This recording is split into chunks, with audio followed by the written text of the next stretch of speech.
जय श्री राधे।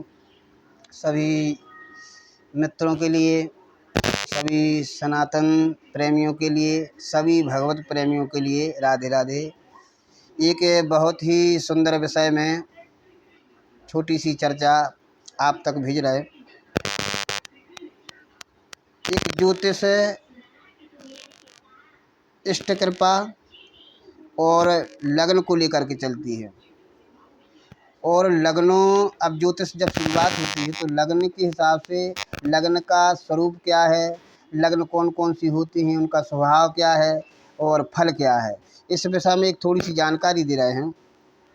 तो लग्नों के जो प्रकार हैं, जिसमें एक श्लोक के माध्यम से भी इसमें बहुत सुंदर है, लेकिन आप इसका भावार्थ समझें तो एक ऐसी भी लग्न होती है जिस लग्न में आप पाणी ग्रहण संस्कार आदि या कुछ कार्य करते हैं तो दरिद्रता आती है।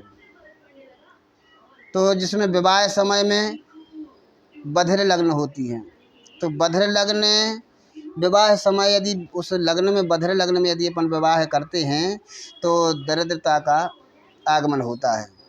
एक दिवांध लग्न होती है जिसमें वैधव्य, उस लग्न में यदि विवाह होता है, पाणी ग्रहण संस्कार होता है, तो जो कन्या है उसको विधवा होना पड़ेगा, वैधव्यता प्राप्त होती है। एक निषाद लग्न होती है जिसमें संतान का मरण होता है। इन लग्नों का विचार जरूर करें और विद्वानों से बहुत सोच विचार के, क्योंकि जब तक विवाह नहीं होता लड़का या लड़की का, तब तक सब चिंता में होते कि एन कैन विधि से विवाह हो जाए।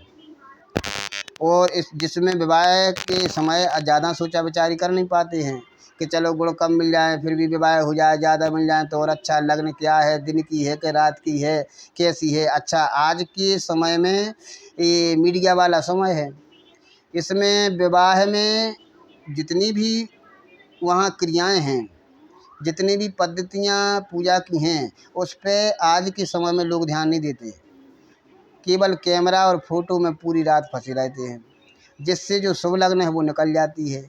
और उसी के निकल जाने से और दूसरी लग्न यदि कोई ऐसी आ जाए, बधिर आ जाए, वैधव्य वाली आ जाए, संतान हानि वाली आ जाए, उसमें अपना पूरा कार्य विवाह का हो रहा है, तो सोचो कि कैसे बचेगी, उसको झेलना तो पड़ेगा।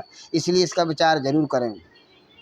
पंगु लग्न में यदि ये कार्य होता है तो संपूर्ण धन का नाश होता है, इसलिए इसका भी ध्यान रखना चाहिए। फ़ोटो खिंचवाओ, सब कुछ करो, लेकिन थोड़ी सी विवाह की पद्धति, क्योंकि जीवन में बार बार विवाह तो होते नहीं हैं, तो आप वेद मंत्रों के सहित, शुभ लग्न के सहित और विद्वान आचार्य के द्वारा विवाह संपन्न कराएं।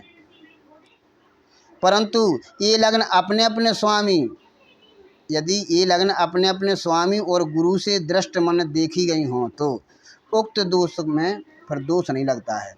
इसलिए अपन को थोड़ा सा इसमें विचार जरूर करने की ज़रूरत है। इसमें हालांकि लग्नों के विषय में तो बहुत, दारिद्र्यम बधिरात नौ दिवांध लग्ने वेदभ्यम शिशु मरणम निषांध लग्ने हैं पंगवे पंगु लग्न के साथ, इसमें बहुत विचार है। तो आप इस परंपरा को, समय परिस्थिति समय बदल भी रहा है, तो इस परंपरा को थोड़ा सा आप ऐसे लें कि विवाह के जो कार्य अन्य कार्य हैं, जैसे भोजन का है, डेकोरेशन का है, और नई नई अब न जाने कितनी कितनी प्रकार के जो हैं नेंग दस्तूर होने लगे हैं, इनको थोड़ा सा कम करके विवाह में, जो विवाह में अच्छे विचार रखने वाले, वैदिक परंपरा को मानने वाले हैं, उनको ही मंडप में रोक करके विधि विधान के साथ विवाह कराएं, ताकि अपना जीवन, जिसका विवाह हो रहा है उसका जीवन मंगलमय हो और जीवन में आगे चल के संतान सहित को किसी को भी किसी भी प्रकार की परेशानी ना आए। इसीलिए तो पुराने जो संत महात्मा विद्वान गण हुए हैं, इन्होंने इतनी व्यवस्थाएं बनाई, इतना पूरा दर्पण बना के रख दिया पंचांग के रूप में। अब उसको ना मानो और विपत्तियाँ झेलते रहो, तो फिर ये अपनी कमी है थोड़ी सी, तो आप इस पर ज़रूर ध्यान रखें। और इसमें विवाह के संबंध में और भी संबंध में न जाने कितने कितने व्यवस्थाएं दी गई हैं, हम आपको वीडियो के माध्यम से ज़रूर आप तक भेजेंगे। आप थोड़ी सी ध्यान से इसको श्रवण जरूर करें। जय श्री राधे।